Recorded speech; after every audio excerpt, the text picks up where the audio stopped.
Nah guys, ini ada dari salah satu netizen ya, yang berkomentar tentang permasalahan yang begitu rumit ya, tentang donasinya si Agus Salim ini.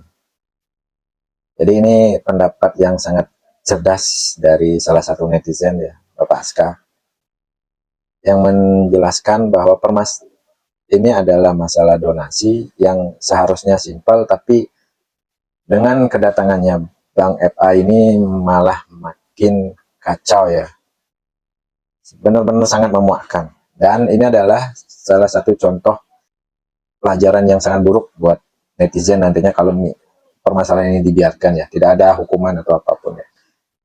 Ini akan menjadi salah satu contoh yang tidak baik bagi uh, netizen yang lain ya. Ya, simak aja bagaimana penjelasan beliau ya. Kenapa permasalahan ini menjadi sangat harus diatensi ya, harus diselesaikan dengan cepat, dan ya harus ada hukuman juga nih buat para pembuat onar ya. Saya kebetulan bukan donatur ya, tapi saya agak aneh juga karena saya pengguna media sosial yang edik. Selamat malam Bung Pablo. Jadi ada rasa kegelisahan dan kegundahan hati saya hari ini karena sebenarnya ini bukan masalah, tetapi kok bisa jadi masalah. Kemarin saya juga sempat bikin PT ya, dengan kegusaran pikiran saya itu sampai nantang si Parhat itu ya. Saya kok jadi alergi kali sama dia. Yang menjadi pertanyaan saya ke Bung Pablo ini, sebenarnya kenapa harus seribet ini, kenapa tidak diambil saja uang itu kan hak para donatur gitu. Jadi di sini yang saya takuti adalah, ya kita nggak perlu munafik ya, hampir 50%, 40% masih banyak rakyat Indonesia itu yang di bawah garis kemiskinan yang betul-betul menghadapi persoalan. Ya, tentunya mereka juga berharap ada empati dari para pelaku usaha yang memang memiliki kekuatan finansial yang baik dan mengharapkan ada donasi yang diberikan ke mereka. Jadi akibat dari si Agus ini, saya takut ada keelergian dari para donatur itu untuk memberikan bantuan kepada masyarakat Indonesia lainnya, gitu. Jadi kayaknya apa ya, masalah si Agus ini sangat memuakkan sekali, gitu.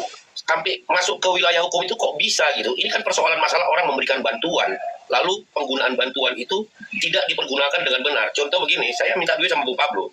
Bung Pablo, saya lapar, tolong Anda kasih saya uang 500. Lalu Anda kasih uang saya 500, uang itu saya jurikan. Anda pasti marah? Iyalah.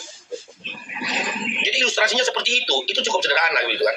Yang anehnya, si Farhad ini hadir bukan sebagai pengacara yang memproses kasus si Agus disiram air keras, tetapi masuk ke wilayah persoalan masalah donasi. Jadi pertanyaannya ini persoalan masalah uang begitu. Kan macam anak muka tembok ini si Farhad ini. Makanya saya beberapa kali berharap ada media yang bisa memberikan sarana saya untuk, saya sama-sama tua ya, mungkin lebih tua saya dari si Farhad. Biarlah, walaupun saya udah tua begini. Kayaknya untuk membungkam perilaku ini manusia, memang harus dilaga di atas ring ini orang. Dan sama donatur semua. Mereka memberi, termasuk Bung Pablo melakukan itu, termasuk Bung Pablo bilang, saya masuk ke wilayah ini karena ada sesuatu hal yang saya anggap tidak tepat begitu. Makanya saya masuk untuk memberikan sedikit dukungan kepada Nopi. Saya pikir semua orang yang otaknya waras ya selalu akan berpikir melakukan hal yang sama. Ya, jadi itu aja. Jadi terima kasih sudah bisa hadir. Sebenarnya bukan persoalan masalah ruang khusus panggung dan segala macam. Ini persoalan masalah kita semua hari ini di zaman teknologi ini selalu menggunakan medsos sebagai sarana kita untuk melihat segala bentuk apapun itu. Tetapi yang hadir Agus sedih, Farhad, aduh itu saja gitu.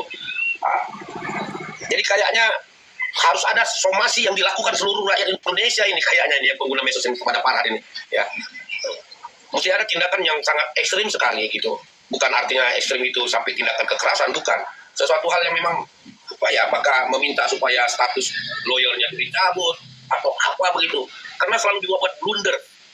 Edukasinya jadi buruk. Sedikit lagi saya minta cuma 2 menit. Contoh begini, Bung.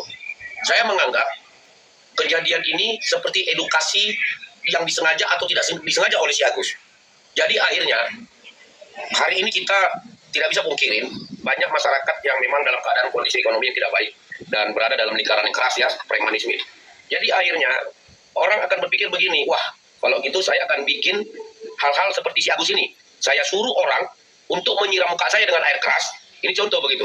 Karena dia berpikir untuk mencari uang, jangankan mencari uang 1,5 M, mencari uang 10 juta saja dia sudah tahu sulitnya minta ampun.